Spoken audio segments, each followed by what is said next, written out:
Hey everyone, welcome to Video Death Loop, the podcast where we watch a video on loop until we cannot take it anymore. I think last week we came up with a slogan. We did? Yeah. We had a slogan? Yeah, it was Video Death Loop. It's a thing. It's a thing. That's free. That's a great slogan. It's totally true. I was going to say, like, we watch it until we give up or the heat death of the universe, but, you know. What are those things? One of those things, one or the other. Yeah. I'm your host for this week, Aaron Littleton. With me is your co-host for this week, John Hurst. Hello. Of course, on Video Death Loop, the host for the week picks the video out that we are going to watch on loop, and then he doesn't tell the co-host, and the co-host gets smacked right in the face with it, like with a wet fish, basically. Yep, a wet pretty fish much. full video. One of these days, I'm going to say, "This is the video we're watching," and I'm just going to hit John. It's just going to be like 30 minutes of just like violent beating, audio beating, basically. Yes. Now this is a thing that you're not going to recognize, I think, immediately. But once we get in, it's going to be good. Okay, I want to point out before we begin that like I can see a little bit of a preview of what we're seeing here, and it says Electroville. And I don't know what that means, other than it's Electroville. Yes. And maybe they're a town based on electricity. It could be. It could be. Is it a puppet show? I like puppet shows. I don't know. Is this thing set up to loop? It should be. We should have checked that. Yeah, that's the thing, because we're professionals. We are indeed. There it says repeat. Click There we go. that. It is repeated. Now we're going to repeat it. And, John, hit the play button. Let's get you smacked right in the face. All right. I am being smacked in the face in 3, 2, 1.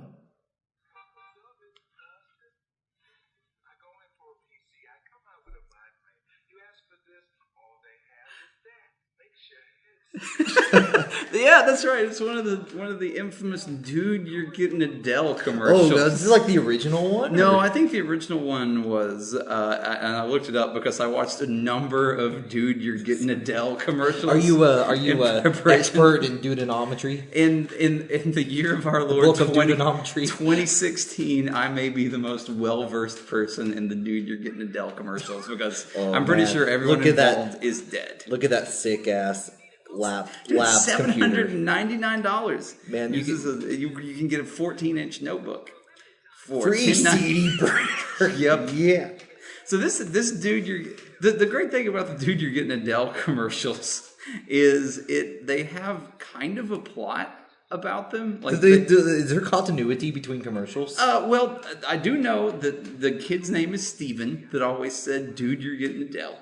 Okay. And at least between the few commercials, his eyes are bothering me. The guy who's having PC trouble, his eyes are like he's like, man, I've seen things in computers. So okay, hold on. Before we go any further, there's a cut in this where it just goes. It's only the girl, and she turns and kind of laughs a little bit. Yeah, and I'm like, it's like. Yeah, then she gives a sultry look later on when he's talking about Dell. Are they implying that because like it's like the equivalent of like Bud Light commercials where like if a girl's with you and you're getting a Dell, you're getting laid tonight? That's completely what's happening. Steven is, I don't know. I don't think the relationship is a romantic one. I think something else is going on. That car tells me that they're at least going to second base. Second base. I mean, that's second base of the Cubs game. Yes, in a losing series. I want to do a little bit of background about the "Dude, You're Getting Dell" I'll let you get back to our younger viewers, because this came out in 2002. Before we had these, newfangled gadgets such as gadgets. Yeah, as gadgets. Yes, the only device that you would have recognized as a piece of modern technology in the home was your home PC.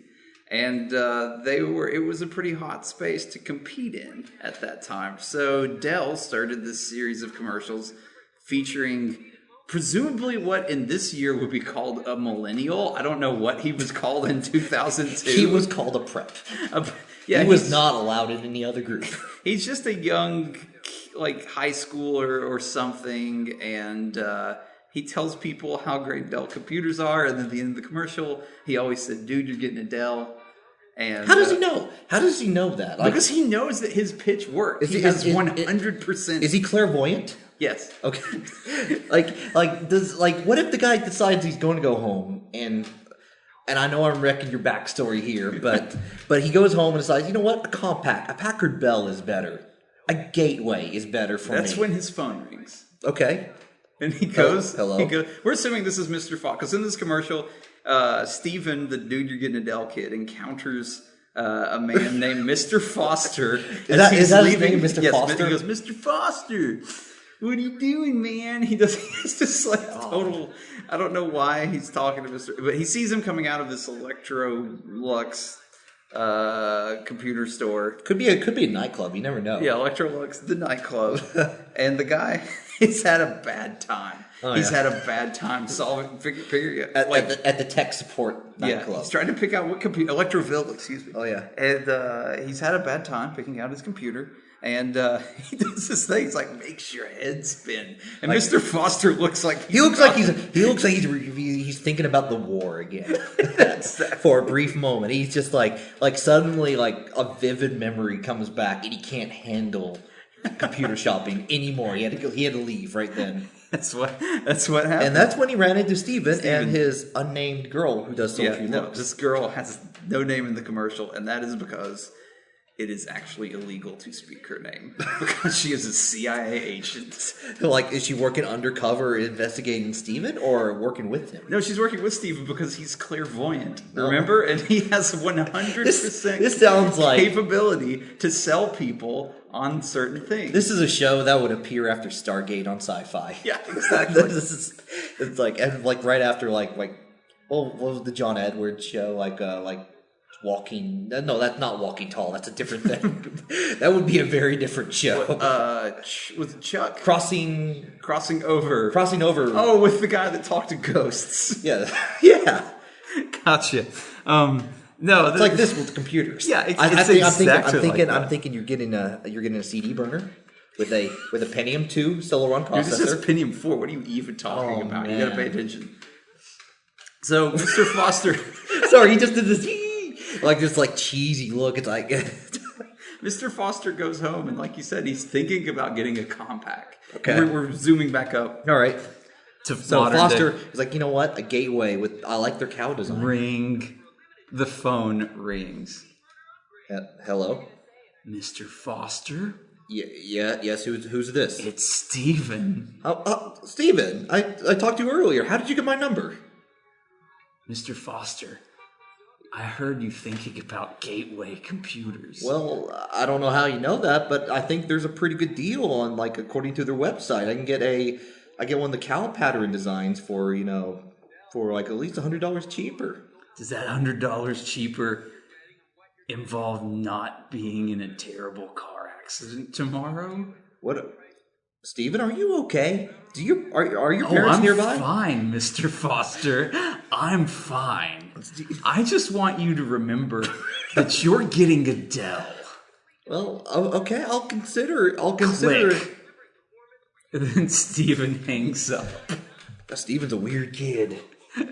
Does this convince Mr. Foster, John? What? Did this convince Mr. Foster? He thinks about the war some more because it's some weird stuff. That's fine. Thinking about the war does not invoke Steven's psychic wrath.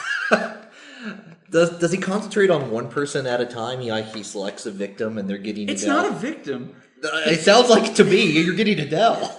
John, they're just getting the best deal in computers. Doesn't make your head spin when you try and buy one.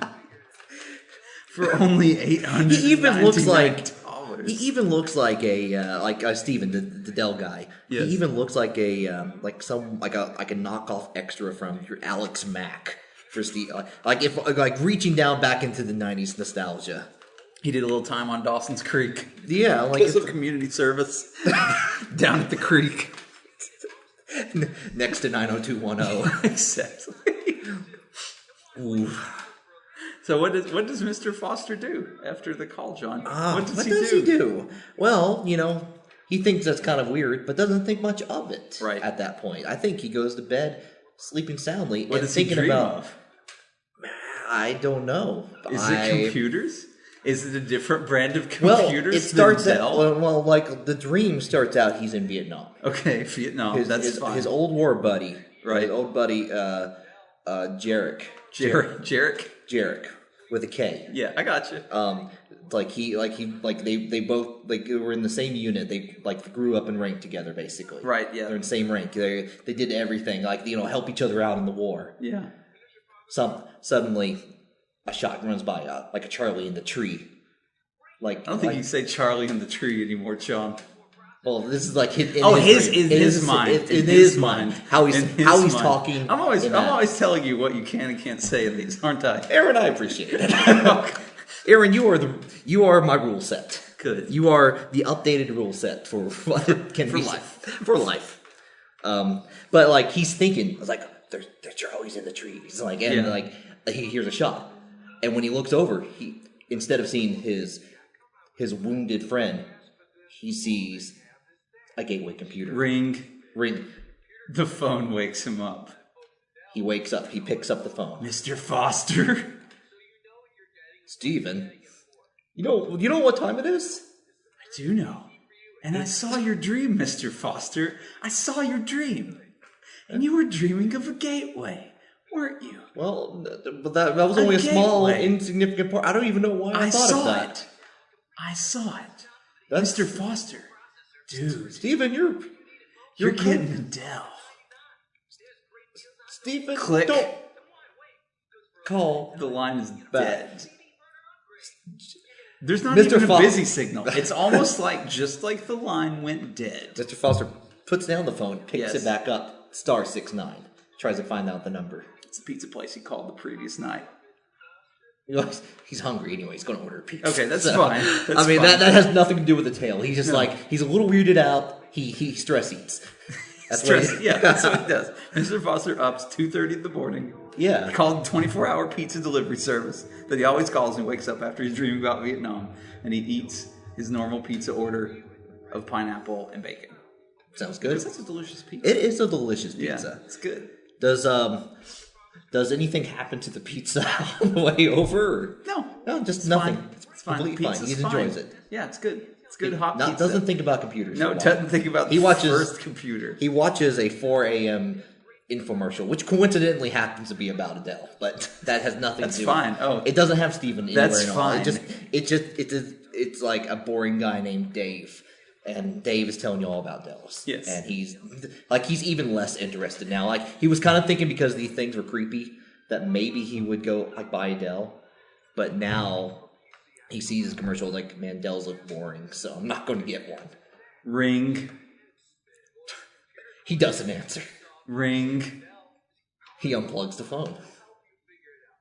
Ring.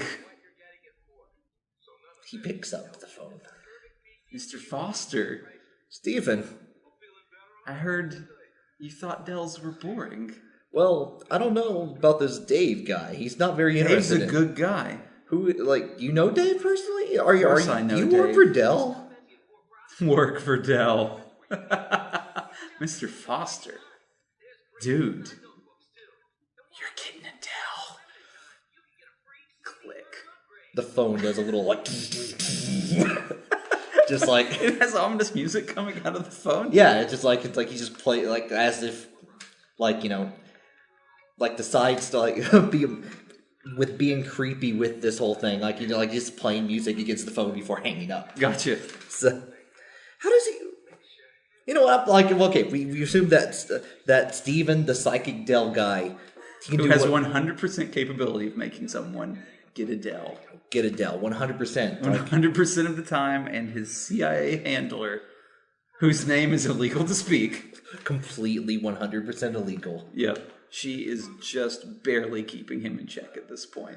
What does she do? I know we can't speak her name, but can we what is her duties especially? She's got to make sure he doesn't use his powers for evil? She tries to bend Steven into helping them, fight crime and terrorism. But mostly Dell's. Well, Dell, she allows Steven to have one object of fixation at a time. One object of fixation. And this is the price that freedom has to pay to make sure that he will continue, because if they shut him down completely from using his psychic powers to make people get Dells, things won't go well. Okay. There was an incident back in 1972. Oh, tell me more. I'm hitting one for more. Back when they first uncovered Stephen frozen in an iceberg. Okay.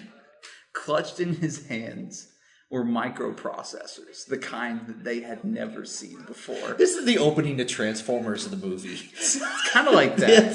It's kind of like that. And I'm ashamed to say that. That's so like Steven's Megatron. Stephen is Stephen. Oh, Stephen is Stephen. His full name is Stephen. Stephen in Megatron. All caps. With periods in between each letter. Because it's an acronym. And what does that stand for? Top secret. You can't know. He wrote it down once. No one in the room survived. Okay, so let's get back to the main focus of the story here. And that is Mr. Foster, who is teetering on the edge. He's gone to sleep. Like, he wakes up. He's going to go teach his professor class. Professor class. It's how to learn how to be a professor. It's to learn how to be a professor. He's learning to be a professor of astronomy. Okay. So, like, he look at that jacket. That is a jacket. That is either a dad or an astronomer, or a dad astronomer. A dad astronomer. So he's going to learn how to be a professor in his professorship class. Oh wait, no, he's not yet. He's not a professor. He's a junior professor class. He's earned his junior professor. Junior professor. He's got an associate's in professor. Yeah, that's how education works, right? That's right. Yeah. So he's got his junior professorship, and he's going for his main one, and he hopes to have an astronomy class of his own one day.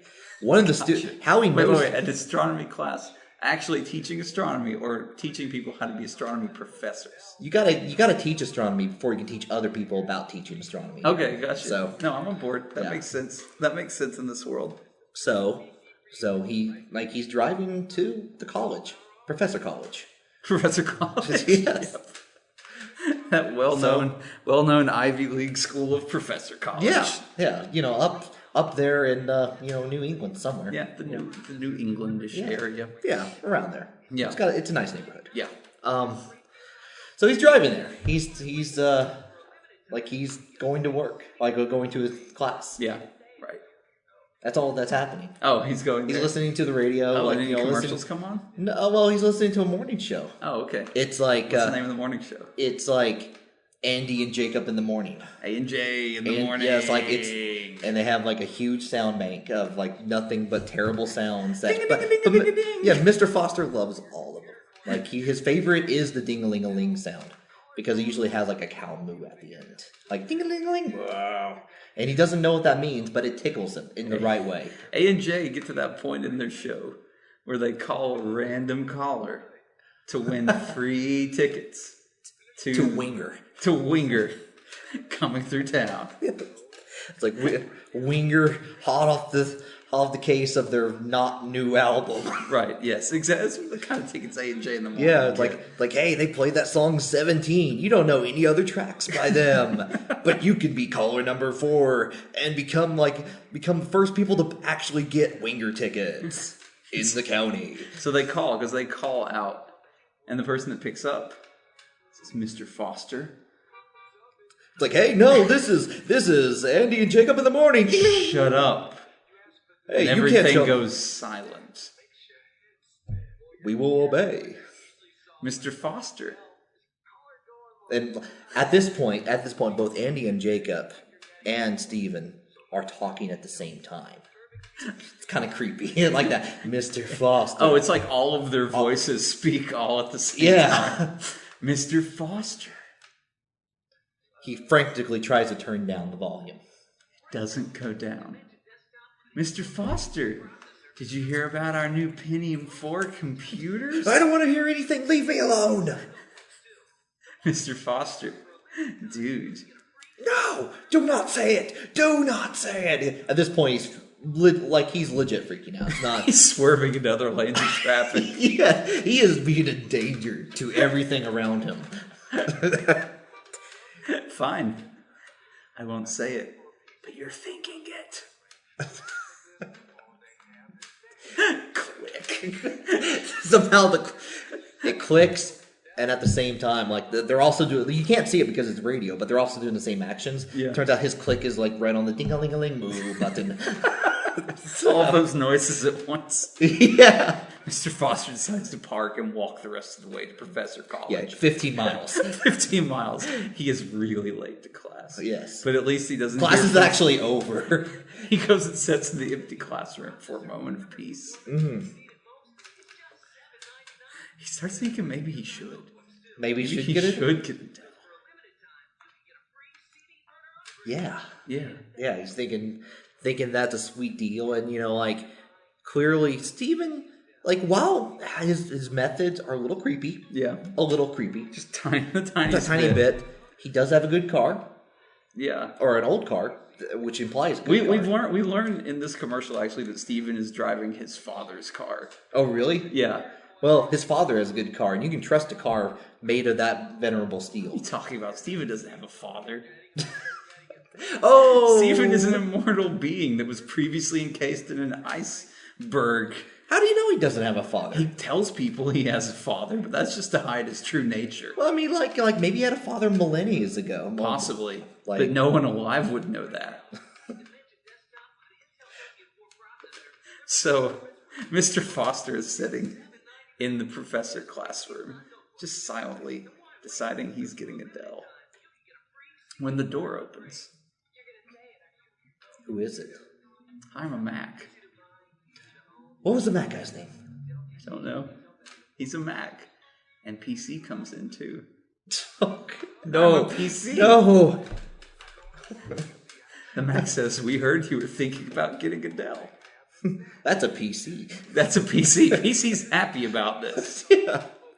Mac is like, he's like, but you don't understand. Do you understand how slim I look compared to PC over here? You see that fat guy? You don't want to buy a computer from a fat guy. He eats like donuts. He doesn't run marathons. I saw with the back of his car. He doesn't have the 26.2 sticker. He can't run that. He's a PC. He just like starts putting him down. Like it's really hard to take us. Like you kind of just want a console PC at the end of this. Yeah, PC. Finally, Mac gets around to the point this is to tell them that Mac and PC are the avatars of two polar opposite ideas. In fact, you can think of them almost as computer elementals. Oh, God. So, part of the world, but not of the world. So, from what you're implying right now, it sounds like there are probably many computer elementals. Like maybe there used to be like the five. Like you had PC, Mac, Commodore 64, right, Amiga, yes, Trash 80. Unfortunately, some strange and dark power from the past that was awakened in 1972 has been slowly destroying all of the elementals. That's why they fled to, like the Commodore 64 fled to Europe. Yes, that's right. It got right. popular over there. For a while. Died. Mysteriously. Like, it actually... The ZX Spectrum, dead. Ooh. So, just... did they just die mysteriously, or just, like... Mac and PC believe they've discovered the culprit. A demon thought sealed away forever at the pole. PC and Mac come together. It's like, look... We need a favor from you. You can choose whatever PC or Mac, the Mac chimes in. Definitely Mac. You want, but you have to help us out with something. You have to go undercover and confront Steven. Tell him you're buying a Dell. It's like you two are linked. Yeah. You have a He can't hear link. He can't hear us right now. We have shielded the room. It's with our shield. Psychic firewall. Psychic firewall PC shield, yes. That's right. Yeah. Mr. Foster is being drafted into a war raging through dimensions that he's never, ever known about before. This sounds like this is the part of the movie where he goes to a library and looks up, like, in the encyclopedia, personal computer. Yeah. And like he learns all this stuff like about the cabal and dark treachery. And like the montage sequence is like things flashing by of cults and people in hood. There's like a woodblock cut of someone that looks like Steven, and there's fire all around him. There's a sacrificial altar, and there's like a sad Mac on it, like the sad Mac symbol. It's just Mac says, "Think, Mr. Foster, when was the first time you met Steven? How long have you known him?" I don't know. Mr. Foster stutters. Steven feels so familiar. I mean, he certainly acts like he's familiar. Yeah. But he can't quite place the first time he met He's Steven. always been his junior student in his junior professor class. But that's a weird thing. Always. He's been teaching as a junior professor for 4 years now. He should be graduated. He definitely should have. And no one has realized this or talked to Steven about it. Wait, so hang on. I gotta make sure. I gotta clear this up. Okay, so Mr. Foster is learning to be a professor. Right. But junior professors can teach, like, the next level down of professorship. I'm just need to clear this up. This is a rare branch of New England colleges. Okay, it branched off from Yale back when the first origin. They did not agree with each other. So what happened was like you have to teach junior astronomy before you can teach regular astronomy. So that's what he only has access to like half the stars. So just the northern hemisphere. He can't talk. He tries to he makes a mistake a couple times and talks about Saturn. You're not supposed to talk about Saturn. Can't do that. So can't even do that. So anyway, but Steven has been there as long. Like students come and go. Like 1 year, like 1 class, 2 classes max for junior astronomy. Right. Steven's been for all of them, and he's just realizing this now. He doesn't know why he was so blind to this now. In fact, thinking back across his life, he has a hard time placing any major turning point without Steven. The Reverend at his wedding was married him. Steven. His best man, also Steven somehow. Steven. His best friend in elementary school. A fully adult Steven, looking exactly the same as he's always He thinks back towards the Vietnam War, and his best friend in the war, Jarek, was also Steven. But he saw him die.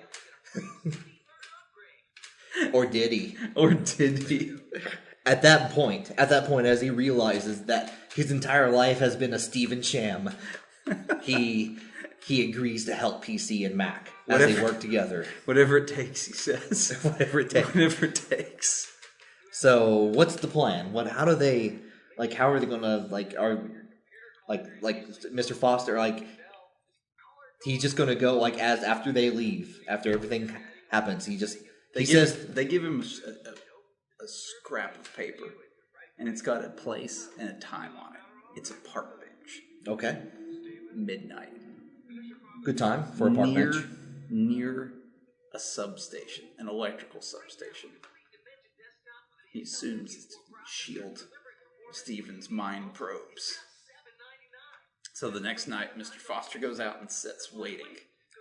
He's a wreck. He hasn't shaved. Looks at the stars. Reads the ones he remembers because he does not have access to the Big Dipper. Briefly glances at Saturn and looks away. Yeah, not allowed to look at Saturn very much either. Neptune is okay. Suddenly hears someone walking down the path. Tick, tick, tick. The distinctive click of high heels. A young woman in a trench coat and hat approaches him. It's she who cannot be named. Does she has those big sunglasses on that obscure her eyes too, right? Yes, of course. Yeah. She sits down. Who are you? Mr. Foster asks. She points at her red hat. Rockapella comes from out of nowhere. No, it's not Carmen Sandiego. Sean, it's red. It's red. Because we're talking about computer things. Clearly, I was just really excited about. You just want to think about Carmen Sandiego. Carmen Sandiego was a game. It was a game. It was a good game. I guess it was on computers. It was on a Mac. Yeah. Yeah. This is Red Hat Linux. I was just really excited for Carmen Sandiego. This is Red Hat Linux, Sean. Okay. Like, I see. Or that's what she goes by in the intelligence community. Her real name still cannot be spoken. Right. Okay, so Red Hat comes in. Yep. Says, heard you had a visit from some of my compatriots. I've been busy dealing with Vile. No, okay, I'm sorry. We're going to go away from that. Still talking about Carmen Sandiego? Yes. It's like, so what did she say? I've heard you had a visit from some of my compatriots. I don't know what you're talking about. Mac. PC. Maybe. They sent you here, right? Maybe.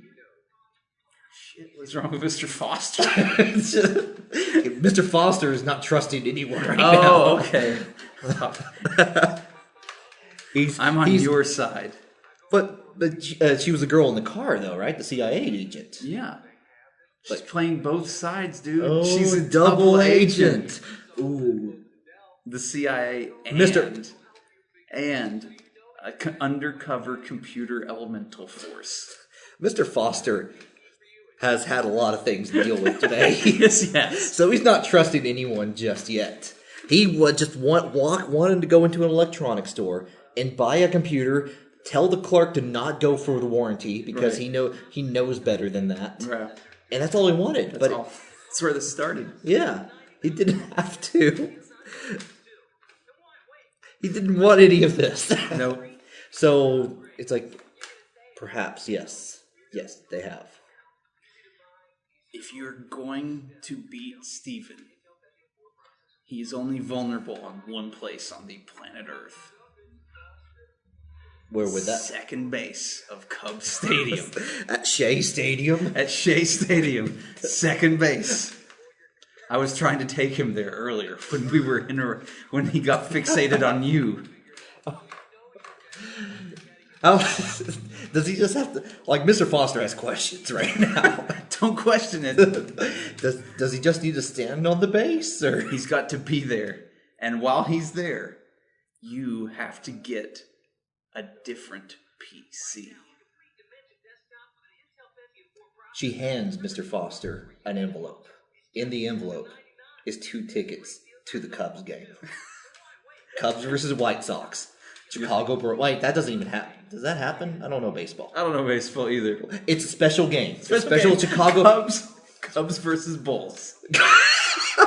The Cubs are playing the Bulls in baseball, and then they're flopping over the Bulls, and the Cubs are going to play basketball. The Bears are the umpires. Yes. And the White Sox are the only audience member. No one wants to see this. No, the big Chicago Slam. No one. Michael Jordan is the only baseball player on the special guest. He's Michael all-time Jordan pitcher because he's on both teams. They don't have enough players for both. Most of the team is tapped out. This is just like the dudes that most of the time don't get to play. Actually, it's just like no one. Everyone hates this game. Everyone involved hates this. It's been a tradition for 30 years. Also, I said Shea Stadium. It's Wrigley Field. Wrigley Field? Yeah, I totally messed up on Are you sure? It's Wrigley Stadium. Isn't that like the New York guys? New York Duders? It's a New York Duder. Clearly, we know a lot about sports right now. It's Wrigley. Okay. I'm very sure of that. Okay. That's the only thing, and the only way I know that is Rookie of the Year. Anyway,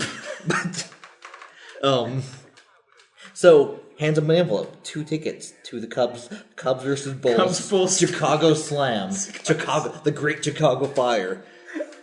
That's presented by the New York Duders. New York Duders are on commentary. Yes, they are. Poor Duders. Oh, they're always outstripped by the Mets and the Yankees.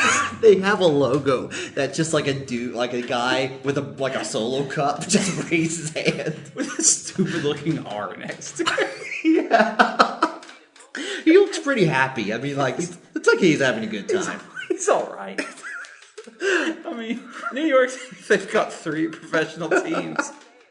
Generally, you're a Yankees or a Mets fan. The real New York nerds are Duders. Are you a Duder? I'm a Duder. They're going to make it this year. What's just the American League? and the National League, right? Yeah, they're in the third league. Yeah, they go in between occasionally. Like they get allowed to do a game. It's like the Washington Generals and Harlem Globetrotters and stuff like that. They're in that same league. Yeah, that's basketball teams. Yeah, it's a really weird. But they're the only baseball team in their basketball league. That's why they have to do the commentary. Nobody else knows enough about crossing over baseball and basketball. Yeah, they're commentary on this game. Exactly. There's some Matt Stone and Trey Parker commentary from basketball over here somewhere. Got it. But mostly it's Duders. But Mr. Foster's not interested in all of that. Mr. Foster's interested. Definitely not interested. He's thinking about this, and he nods. He only nods as he knows what he must do now. Yeah. So he hops a plane to Chicago. Oh, they're not in Chicago already? He said this was in New England at the Professor College. You're right. He's got to get out to the Midwest. Okay, yeah, he's going to get Greyhound. So yeah. Wait, he takes a Greyhound? He doesn't have a lot of money. Oh, okay. Just got tickets. He's a student. I mean, he's still learning. Even then, he's going to be a teacher. He's not going to get much more. Yeah, exactly.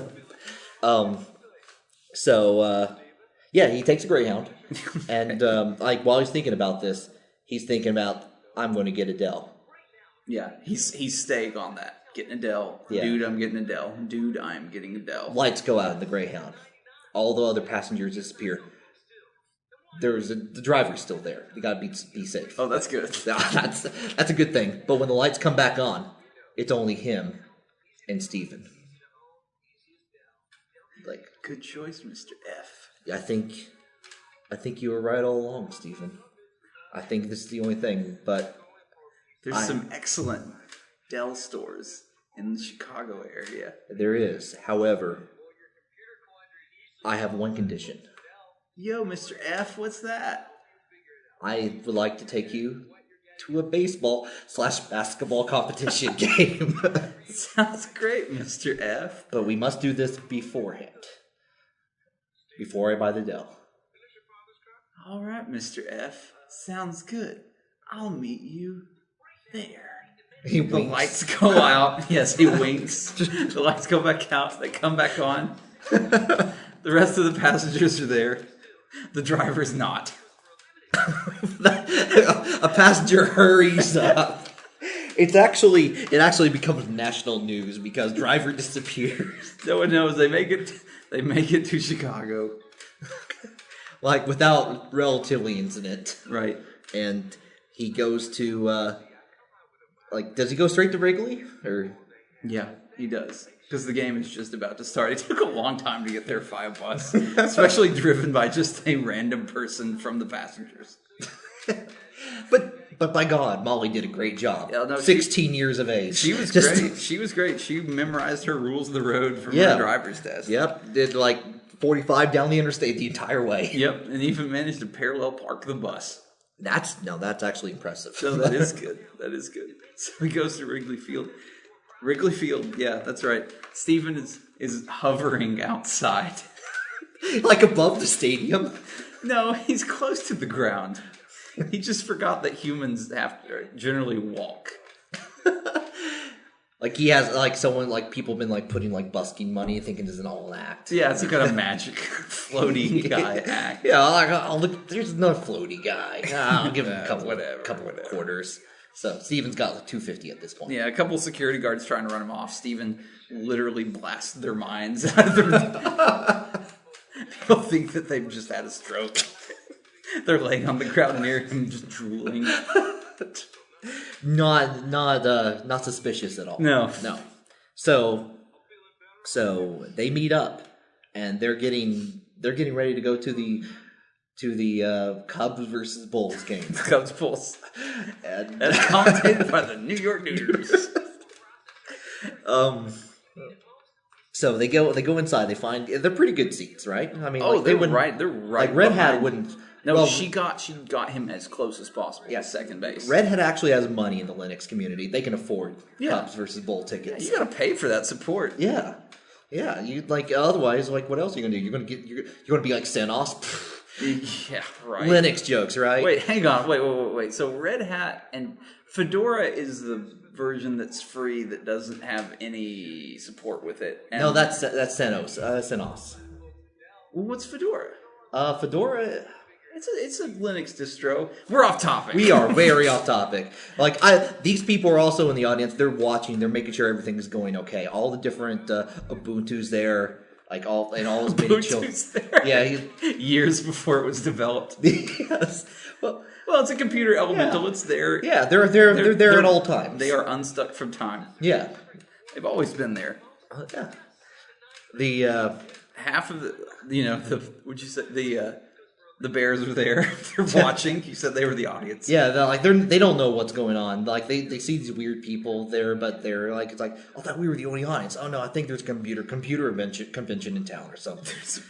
There's a bunch of really obvious plainclothes CIA agents that are in the stadium too, ready to assist Mr. Foster if he needs it. So they sit down, they're getting ready for the game. The game starts. The Bulls come out in their basketball jerseys with a basketball onto the field. Dribble on grass doesn't work. Doesn't work very well, but Scottie Pippen, he's. Wait, they pull him out of retirement. Yeah, they pull him out. It's special for this. They get all the classic bull. Oh yeah, that's why Michael Jordan was all-time pitcher. Yeah, and Dennis Rodman's there. Recently back from North Korea, so. Was this Rodman already visiting North Korea in 2002? On and off. He's just been secretly visiting. But I got you.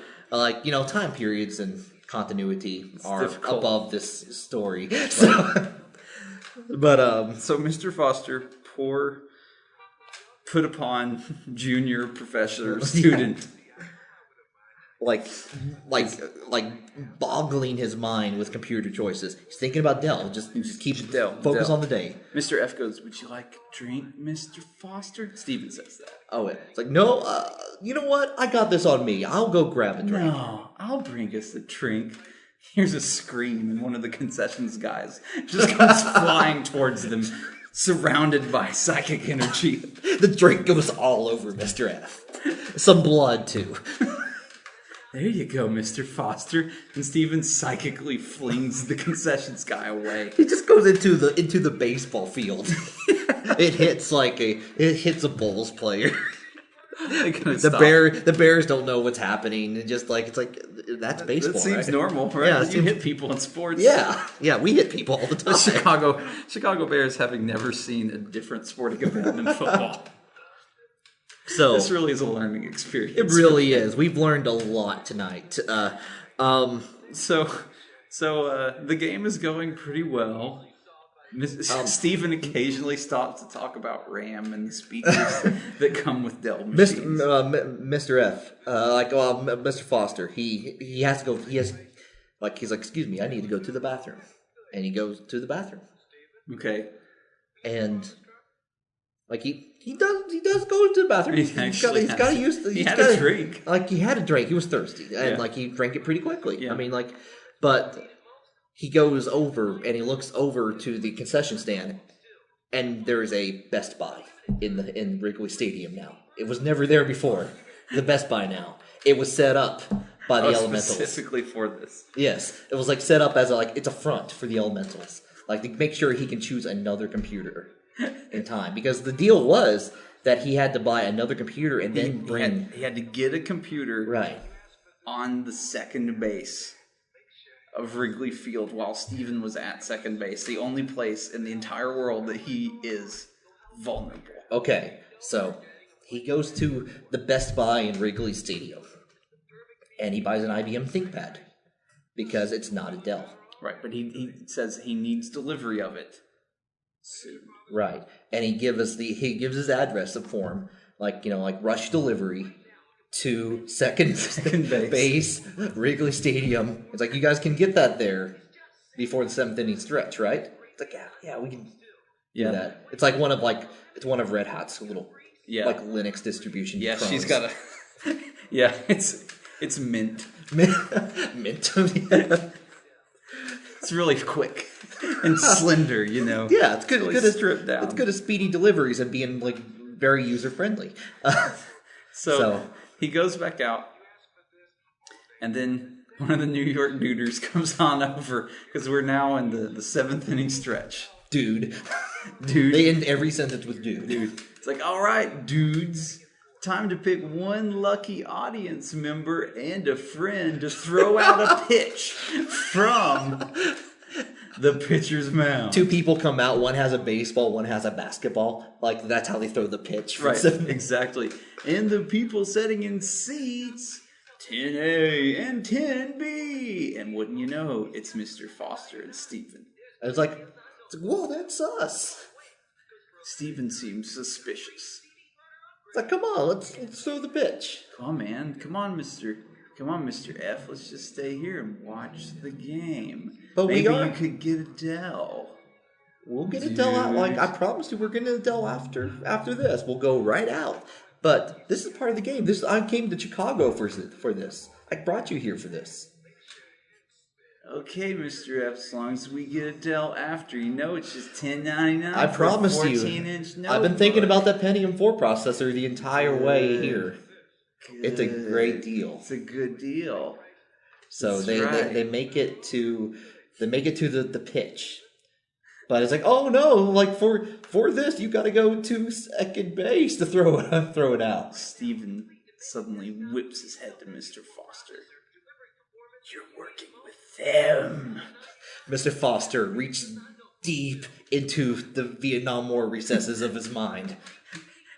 He calls forth an unknown strength he's never felt before, and he grabs Stephen and he starts wrestling him towards second gets him base. in a headlock, just like, and meanwhile Stephen's going, dude. He starts psychically flailing. Mr. F is somehow protected though. All of the Linux distros that are in the stadium have their hands pointed at Colonel Powers. One by one, they start erupting into flames as they siphon off the power. Quickly, they yell, wow, we've got him contained. CIA agents start streaming into the field, but there's suddenly an explosion from Stephen that turns them all to cinder, along with the Bulls and the Cubs. Oh no! What would we do without the Bulls and baseball? Mr. Foster slowly wrangling him towards second base. Slowly they're getting there. Linux distros are dying by the dozens. They've got a special hacker quickly forking Linux to create new baby Linuxes to throw out there. This is the second weirdest event that's ever happened at Wrigley Stadium. The first being Rookie of the Year. But finally, Mr. Foster throws Stephen on the second base. The ThinkPad, he yells. Bring me the ThinkPad. Here comes Mint, speedy delivery. Runs towards second base from first base because it's baseball and you got to go clockwise. Right. So. The Linux distros are dying. Quickly, they can't fork it quick enough. Finally, Mint knows he's the only one that's about to be left, and he flings the laptop at Mr. Foster from the pitcher's mound. Mr. Foster reaches up, holds out his hand, and he grabs it. Stephen looks at him straight in the eye. He brings the laptop down on Stephen. On Stephen's head. And he gets really into it, like he goes, the power of Christ compels thee. Like, that's not even close to what it is, but that's what's... That's fine. Yeah. It doesn't. He's on second base. He's got an IBM ThinkPad. Yeah. And he crushes Stephen's skull with it. Dark energies start bubbling forth from Stephen's skull. Lightning scratches from his skull, like... Suddenly, there's Red Hat on the sidelines. Quickly, we've got to get out of here. Mr. Foster gets up and starts booking it. Like Mint helps him. Like Mint was nearby, so they're running as fast as they can. Wrigley Stadium starts to rumble. It's almost like a black hole is formed at the center of it. Chairs and the remains of the Bulls are flying towards the center. The second base. All the vines from the back home run wall. They're all getting ripped in. Mint pushes Mr. Foster out a door and gets sucked back himself. Mint, no! I've known you for... You were insanely helpful. Collapses on itself. Yep. Silence. Nothing but a crater where Wrigley Stadium once was.